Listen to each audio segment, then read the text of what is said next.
Hey there! Welcome to our channel. Ready to dive in? Let's go! Then he remembered how much it hurt him when the frog tried to pull him out of the ground and realized how vulnerable he was as a plant. He was dependent on soil, moisture, sun. He couldn't escape. He was very fragile and always in danger. Even a regular frog almost killed him. He sadly asked himself, would he ever be able to become human again? However, there was a silver lining. After his battle with the frog, he had a new friend, a small yellow gecko. He didn't speak, but waved at him with the rest of his tail. Flower didn't like this very much and tensed him up, so he asked what he was doing. Was he trying to ask forgiveness for bringing that nasty frog here? Without saying anything in reply, the gecko began to pick up pieces of soil with his paws. Then he took another pieces of soil and covered the bare roots with it under the surprised look of the flower. Wu soon even started to shout at him that he was a little rascal who first brings trouble on his tail and then tries to make amends. But when he felt relief from the moisture and shade on his roots, he was a little more sympathetic to him, and even said with a toothy grin that since he had helped him with the frog and the soil, he would not be angry with him. Gecko seemed very glad that he wasn't being chased away. The gecko continued to rake the soil around the roots of the flower, and our hero was quite surprised that the gecko seemed to understand his words. He wondered if it was normal for the gecko to understand his words, if he knew how to use the environment to fight his enemies, if he knew how to use the soil to fertilize the plants. If that was the case, then the other question was, what language was he speaking now? Was it a human language, or the language of flowers, or maybe animals? When the gecko finished fertilizing the flower, he turned around and was about to go about his business. But our hero decided to see if he understood him. So, he shouted to him that since he was leaving, at least let him say goodbye properly. But it seemed that the gecko did not pay attention to his words and continued his movement. And he sighed disappointedly, and he thought he had really found a friend to talk to. As it turned out, the gecko didn't go far and stopped at the edge of their clearing of grass and paused for a moment. Then, noticing movement in the grass, he caught a bug with his long and sticky tongue. And then, with a satisfied smile like a dog who carries a ball to his master, he started to return to the flower. Gecko ran up to the flower and poked him in the cheek with his tongue, who did not understand what was happening and why he was poking him with his nasty tongue. He started to tell him that it is disgusting when someone pokes you with his slobbery tongue, but then the gecko showed him a bug on his tongue, which he apparently wanted to give him. He was making incomprehensible noises and pointing his finger at the bug as if offering to take it. Our flower was hungry enough, and realizing what the gecko was offering him, he opened his mouth, pointing at it. But what was wrong in their pantomime, and they did not fully understand each other, because the gecko did not give him the bug. So the flower asked, what does he want? Was he afraid he would eat the bug along with its tongue? And it seemed to be true, because the gecko nodded happily in response. He thought that such a smart lizard could not be fooled, even if he wanted to. But he knew how to solve their situation. So he suggested that the gecko put the bug on the ground in front of him, and then he would deal with it since he didn't trust him. However, the gecko understood everything in his own way, and seemed to have decided that the flower could be trusted after all, and now he came closer with the bug on his tongue. Our flower didn't know how to react to all this, but his second confusion was not long, because he knew well the saying, when they give you take, if they hit you run. So he grabbed the bug with his whip and threw it into his toothy mouth. He hoped it would help him evolve. Surprisingly, it did. Right after he swallowed the bug, the spirit of Ruhua and information windows appeared in front of him, congratulating him on getting the next random treasure chest, thanks to eating a live bug. He again needed to accumulate 10 Arozeran evolution points to open the chest. Also, after a certain number of open crates, he would be able to get an additional reward. There was also a funny note that warned that before opening a treasure chest, it was worth taking a bath, changing clothes, lighting incense and praying to all known gods. This was supposed to increase the probability of rare items falling out, but it's not certain. Also, after all the notifications, the system would ask him if he wanted to open the chest since he had enough points. Ruhua looked at the yellow gecko with interest. Our hero, upon seeing his gaze, explained that it was his new friend whom he met during the battle with the uninvited guest. Then, Woosun turned to his new friend and asked if he wanted to help him open the treasure chest as a reward for his help. Gecko simply stared at him questioningly in response. This behavior did not please Ruhua, who was sitting on the chest with a frown. Our flower realized that he was wrong again and overestimated the level of intelligence of the gecko and decided to simplify everything for him as much as possible and choose one of the two phrases, open the chest and do not open the chest. And who would have thought the joyful gecko made a sound similar to open? Our hero was pleased with the progress in their communication, and turning to his system spirit, Ruhua, told him to open the chest since that's what even the lizard said. An information box appeared, congratulating him on obtaining a B-level vine gene that could be integrated into the stem and asking if he wanted to use it now. Also under the illustration of the vine, its properties and benefits to the plant were explained. But since he already had one vine integrated, the system offered him two options for gene fusion. The first option was to upgrade and strengthen the existing vine. The second was to add another additional vine. And further, the skill was offered to choose one of the options for its development. Our hero was very happy about the opportunity to develop, and was not shy to tell everyone around him about it. He stroked his already tame gecko and praised it, because thanks to it, he got a good level item. But now he was faced with a difficult choice. Which way to go to strengthen his vine or to get an additional one? As he pondered, he recalled the details of his fight with the frog and realized that he had almost been uprooted because he didn't have enough vines. That was why he had chosen the second option. Hearing his answer, Ruhua pulled out his magic fairy wand and announced that there would now be a fusion of his stem with the new gene. Our hero was engulfed in streams of green energy, and the next system window appeared, where our flower was congratulated on the integration of another gene that allowed him to turn his stems into whips to fight his enemies. It could also now officially refer to itself as a tentacle monster. True, with only 2 tentacles, but that didn't matter. Woosun was expecting something more, and he began to resent the thin and short whip he had been given. Wasn't there something bigger and prettier? Ruhua replied that not everything is so fast, and there are no shortcuts. He has already accumulated a lot of evolution points, and he is sure that our flower will become longer and thicker in the near future, just like everyone dreams of. Woosun was annoyed by such worthless whines he got from the system, so he asked the system spirit if the system couldn't be more serious and give him normal improvements instead of this mockery. But Ruhua's system spirit was determined to convince his little master that the system is always completely serious, and this is the way of gradual evolution. Our protagonist realized that there was no point in arguing with him, and he was just too lazy to deal with him. So he simply told him to disappear from his sight and stop annoying him. After getting rid of the annoying system spirit, he turned his attention to his new friend and decided to offer him a mutually beneficial deal. Since he had helped the gecko escape from the big frog, and the gecko had offered him food and gratitude, it meant that the little creatures knew how to be grateful, and he planned to use that to his own advantage. Wu soon offered the gecko a deal, saying that in the future, if there was any threat, he could just come to him and he would protect him.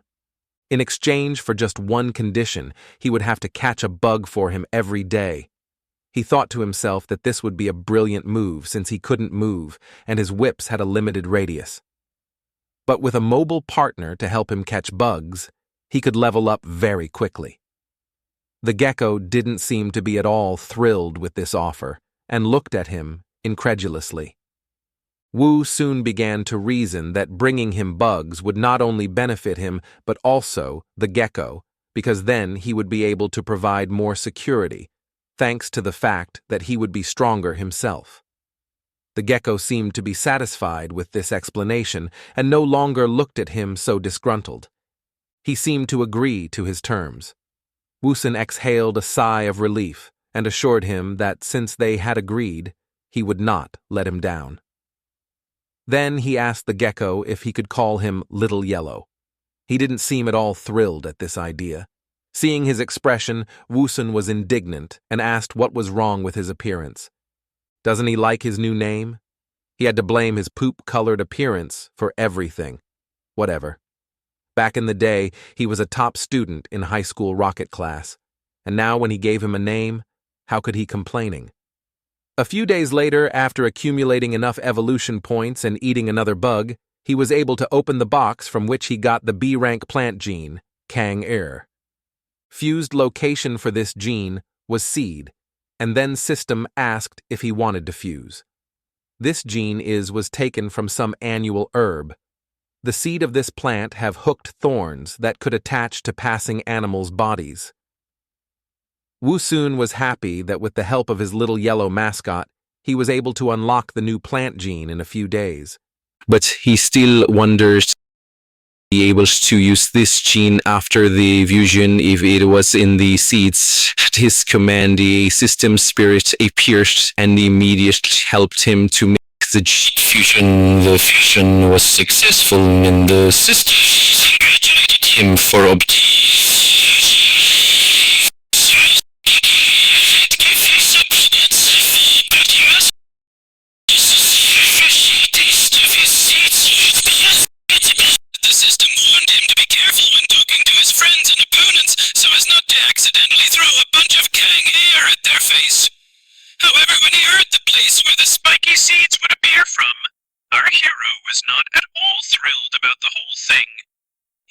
service spirit if these seeds would cut his throat.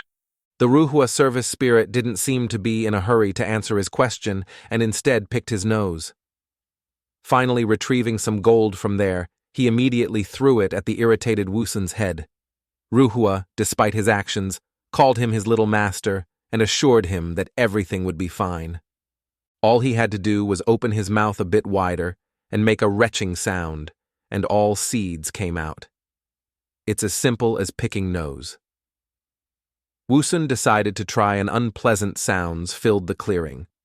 In the end, he was able to spit out a lot of thorny seeds. After that, he immediately coughed, and through his coughing began to reproach the spirit how he could betray his trust. Although it's not the intense pain of a cut throat, but his throat felt scorched from the scratching. The spirit nonchalantly replied to him that great power comes at a high price, little master. He advised him to ignore the sore throat and give the power of Kang-er a try. In the end, he had no choice but to learn how to use this power, so he decided to touch the seeds with one of his vines. It turned out that even though these kangaroo looked quite sharp, he found out that he felt no pain from them when he touched them with his vine. Surprisingly, it doesn't hurt. And that was because his vines became tough and thick after upgrading, and in that case, he could afford to let his creativity run wild and realize some of his bold ideas. He'd already figured out how to amuse himself with the seeds. To do this, he gave the gecko a dry leaf and asked him to stand away. The gecko took the dry leaf in his paws and looked at him questioningly, not understanding what he should do with it. Woo! Soon hurried him up and asked him why he was standing there like a log, but seeing the gecko's incredulous gaze, he had to convince him not to worry because he would definitely not fool him. When the gecko had gotten far enough away, our protagonist told him to stop and stand there. He cheerfully announced, "Watch this." Here comes a little flying whip, and he threw the spike aiming for the dry leaf in the gecko's clutches, but he didn't hit what he was aiming for, and instead of a leaf, he shot the gecko's tail off again. The gecko didn't even realize what had happened. The gecko only noticed that something was wrong when pieces of its tail began to wriggle behind him. Woosun realized that he had done something wrong and apologized, assuring the poor gecko that it was not on purpose. But his apology couldn't bring the poor thing's tail back, and he was showing it very clearly with his look. His look pissed off our hero, who shouted furiously to him, "What's with that contemptuous look? How he dared to look down like that on his big brother." Then he immediately decided to correct himself and try again, being sure that it was only an accidental mistake and now he would succeed. And to everyone's surprise, he hit the leaf, but not the one he was aiming at. Gecko realized that he was hopeless, and it was only a matter of time before something else got shot off. It turned out that all the thorny seeds he had thrown were nowhere near the target, and had hit all the bushes with the accuracy of a sniper, leaving them no chance. For such outstanding services, Woosun definitely deserved to be rewarded with the lizard body outlining master medal. But he did not give up, reassuring himself that just today, his accuracy was a bit off. But that was okay, because with diligent practice, he will surely improve his throwing skills and become a ninja master at accuracy. A few more days passed like that. Gecko continued to hunt bugs, terrorizing the local arthropod fauna. And judging by the number of insects in his mouth, he was very successful at it. Having finished the hunt, he began to make a hole in the withered tree inside the trunk of which rainwater was collecting. And when the hole was ready and dirty water was pouring out of it, the gecko began to pour it into a bowl. The poor fellow was sweating from the continuous work, but still, he hurried to his friend Flower. While the gecko was working hard, our Flower was just basking in the sun and eating remaining bugs, talking about his hard life and complaining that Little Yellow was delayed. He was hungry and didn't understand why he still felt hungry after being a plant. But as soon as he heard a noise from the bushes, he immediately put all his thoughts aside. When he saw a gecko with a bowl in his paws, he thought that as soon as he spoke of the devil, he would immediately appear. But all his resentment was taken away when the gecko gave him a bowl of water, and even filled his mouth with water, and showered him with an improvised rain. Woosun praised Little Yellow, telling him that he is smart, learns quickly, and even knows how to use a bowl for water. But it seems that all his cleverness did not extend to how to transport the bugs, because he kept them in his salivating mouth, and when he spit them out on the ground in front of our Flower, they were completely covered with his unpleasant liquid. So Woosun advised him to find some tree bark next time he catches bugs and put them there. It would be much more hygienic than that. But this time he was hungry enough to ignore a little thing like this and started eating the bugs. After devouring a few bugs, the ugly system spirit reappeared in front of him and congratulated him on getting another chest for eating green-headed fly. This chest needed 1,000 evolution points to open as always, and Ruhua asked him if he wanted to open it now. But Woosun decided to save it for later.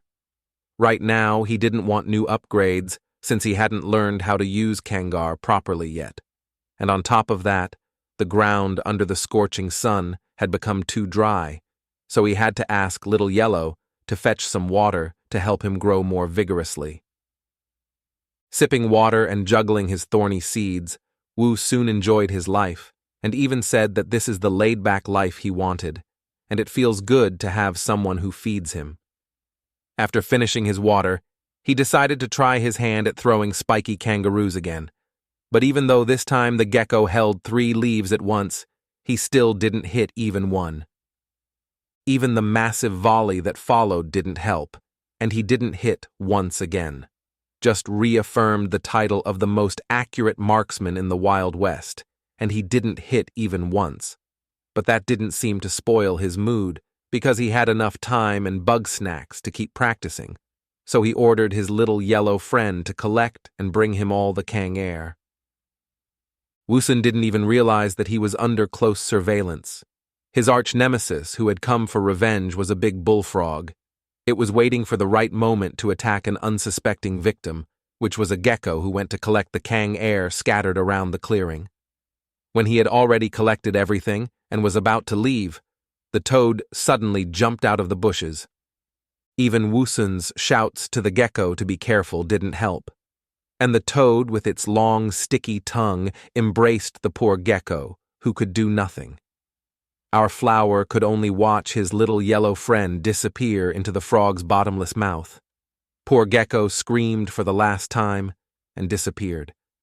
When Frog closed its jaws, it already seemed that the unenviable fate of the gecko had come to an end. Wooson couldn't believe that his friend had died so quickly. He cried out desperately and violently, Little Yellow, while still trying to reach the toad with his whips. But it was already too late to do something. The gecko's situation was not enviable. He was still alive, but inside the toad he wouldn't be able to stay that way for long. The poor thing was trapped inside the giant's stomach, which was clenching every now and then, but he still hadn't released the spiny seeds from his paws, and that gave him hope of escape. Showing all his ingenuity, he took a few thorns in his paws and began to actively stab the toad from the inside with them. The toad's eyes widened with pain. The first time it had eaten its victim, it was struggling so hard in its stomach. It couldn't take the pain any longer and began to prepare to spit out its spiny lunch. The toad spat out the entire contents of its stomach, along with the gecko and streams of vile slime. Wu Sun had already said goodbye to his friend and was surprised to see him again. He didn't understand why the frog spat him out and left. Was he as unpleasant to taste as his poop-colored appearance? With one swipe of its paw, the toad threw its stinky and prickly prey away from its tongue. Wu Sun, seeing all this, remembered how he had once seen an online video of a toad swallowing a farting bug and then spitting it out. So when toads eat something poisonous, they regurgitate their stomach to clean it. In the end, he happily concluded that it was because Little Yellow was holding the kangaroo in his paws, so he hurried the gecko back to him with the prickly seeds. But because he was holding the seeds in his front paws, his speed was very slow, and the toad had already managed to gulp back its stomach, and the toad's eyes lit up with rage and annoyance at the fact that its prey was leaving right under its nose. The toad couldn't just let it go and jumped again with its mouth wide open, about to swallow the unfortunate gecko again. But because of this jump, it got within range of our flower's whips, and he spread his whips and asked the toad how she dared to come again. Doesn't she remember how it ended last time? This time, having two whips at once, he would not let her leave alive. The toad appeared to be ready for the first attack and dodged it.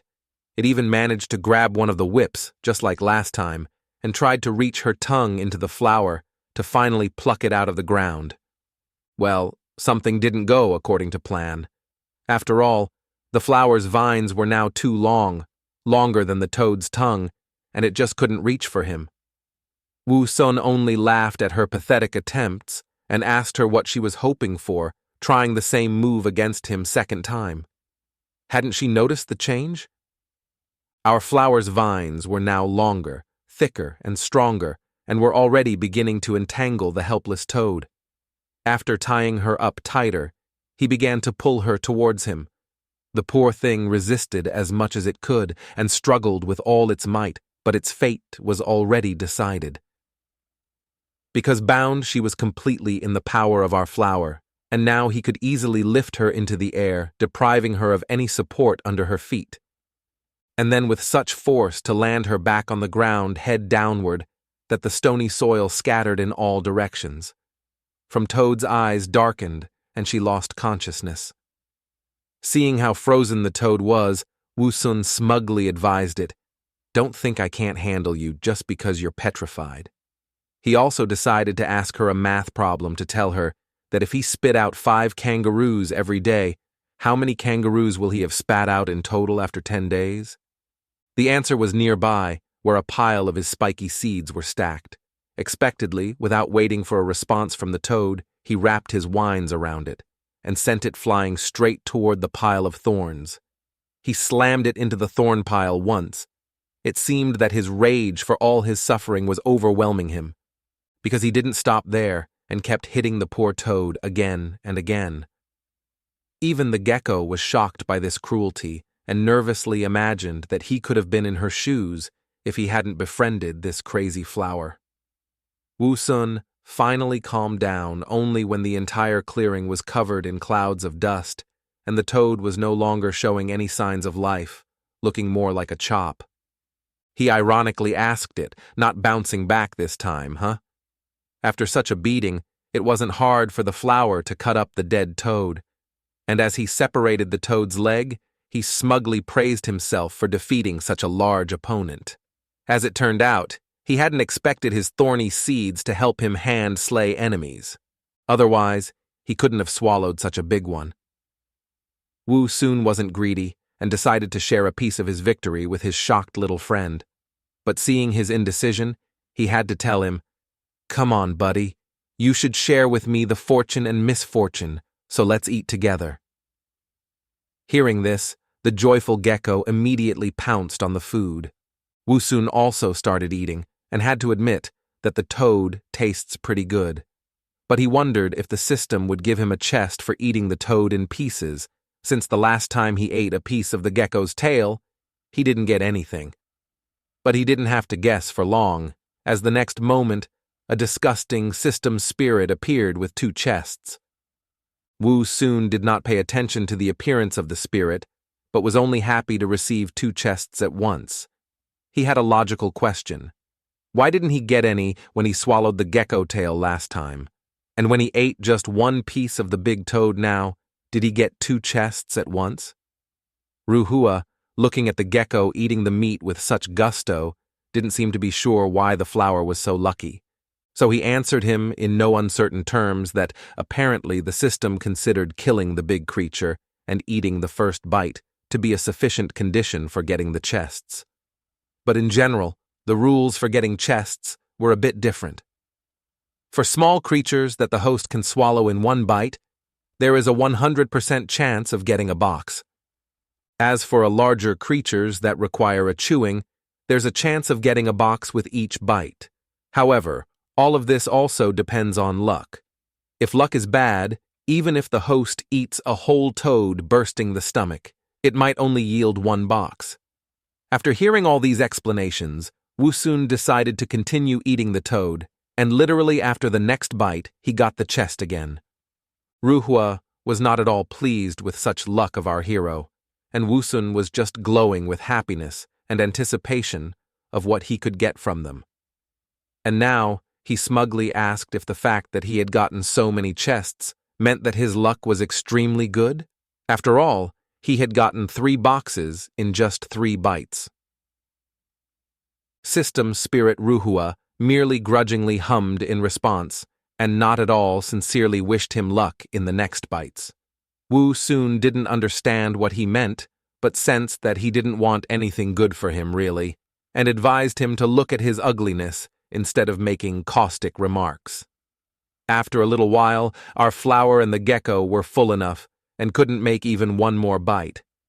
However, in all this time, our flower didn't get any more chests, which of course made him very angry, and he blamed everything on that nasty system spirit who could have done all this on purpose. For since he said that sentence earlier, not even bursting his stomach resulted in a chest.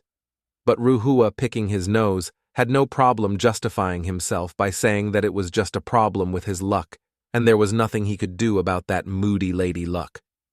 Lastly, he asked if he wanted to open the chests now.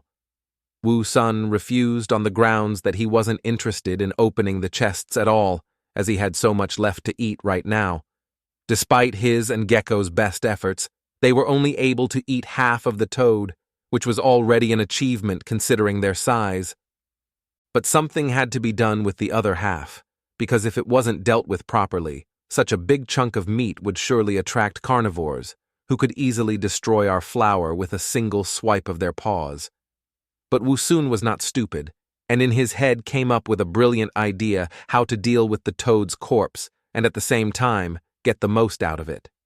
Since it could not only eat through its mouth, the protagonist decided that a great idea would be to bury the body, thus turning it into organic fertilizer, which would allow him to absorb nutrients little by little through the roots without any competition. Ever since he was a kid, he remembered his mom burying meat or fish in the ground. And to his curious questions about why she did it, She answered that microorganisms in the soil decomposed the bodies of dead fish into carbon dioxide, water, and inorganic substances. And it was these that were absorbed by the fruit trees, so that they grew faster and gave more tasty crops.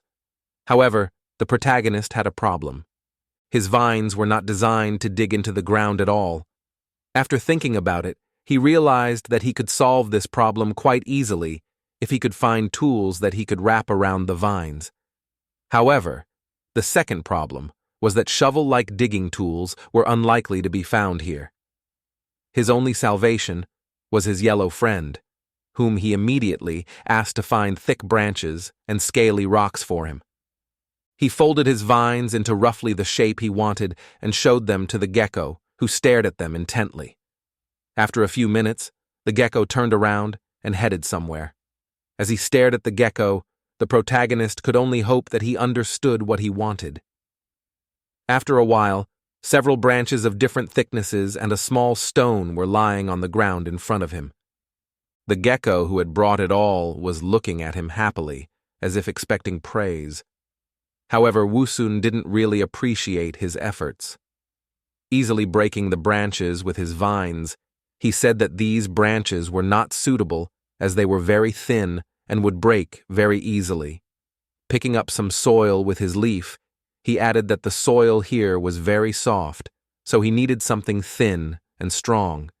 Hearing this and silently staring at the broken branches, he said, after a moment of silent staring at the broken branches, Gecko seemed to understand, nodded his head, and rushed off. However, he did not manage to bring the necessary tools for the first time.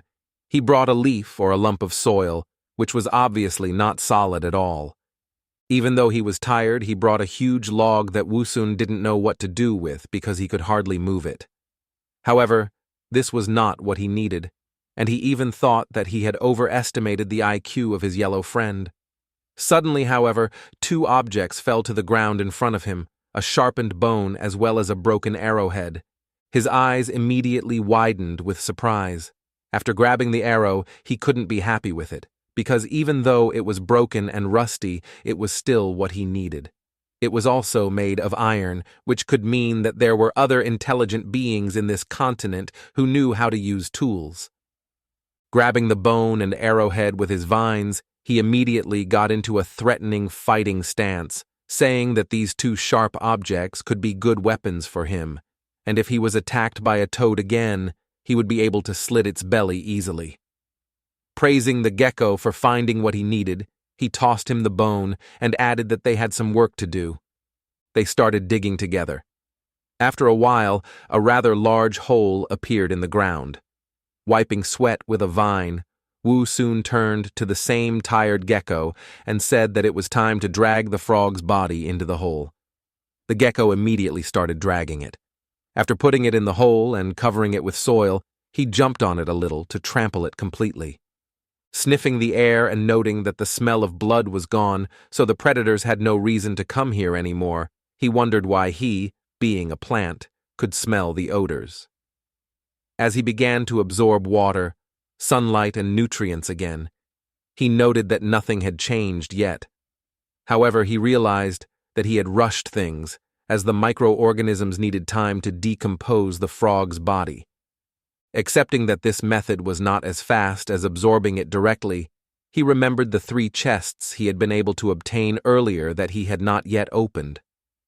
Calling the system spirit, he told him that he would like to open them. The system spirit immediately appeared and told him that since there were 3 chests, he had given them their serial numbers, and asked which one he wanted to open first. Turning to the gecko, the protagonist asked him which one he would like to open. He told him to just name a number between 1 and 3, to which the gecko extended his paw and showed the number 2. Hearing this, Woosun told Ruhua to open the second treasure chest. As soon as the chest was opened, the system spirit immediately congratulated his master for obtaining a B-level plant gene called spikes. It was a very good gene that he could also integrate into his vines. Patting the satisfied gecko on the head, Woosun said that the one was indeed the best. Wanting to quickly test his new skills, he told Ruhua to apply the fusion. In the next instant, his vines were covered with thorns, which combined with his fighting stance, looked very intimidating. The system window said that the thorn gene made his vines thicker, longer, and stronger, and they were covered in sharp thorns. The note jokingly reported that he was now a rose with thorns. Looking at his vines with a villainous smile, he said that now he finally had real lightning whips. Deciding to test their power, he immediately started swinging them at great speed, hitting the leaves, which immediately created holes. The result was beyond his expectations, as it was powerful enough to even seriously injure the horned toad. He decided not to stop, and asked his yellow friend to choose one of the remaining numbers, to which he replied, number 3. The remaining chests only had double the points. Looking at them, Woosen said that, as expected, the chance of a skill falling out was 33%, adding that the gecko was still better than him, as even though he had opened 10 chests, nothing of value had fallen out. He decided not to dwell on it, but to be happy with what he had already gotten, because with the new gene, broken arrow, and bone, his combat power had increased significantly. Now he just had to wait for the right opportunity to realize it. After a while, the silence was broken by the rustling of the grass, and Wu Sun shouted, telling the gecko to keep running. I guess he was going to do it without his words, because the big horned frog was jumping after him, and he was hardly just playing catch-up with it. However, salvation was at hand, as soon as they got close enough, the protagonist released his spike-covered vines in their direction with lightning speed. Upon reaching the toad, they instantly bound its body, doing further damage to it with the barbed thorns that pierced its skin. Having watched many movies, and knowing that it was better to finish off the enemy for sure, Woosen S. made a controlling strike with it against the ground. After a while, after cutting the frog meat into pieces with the broken arrow, he called his yellow friend to eat.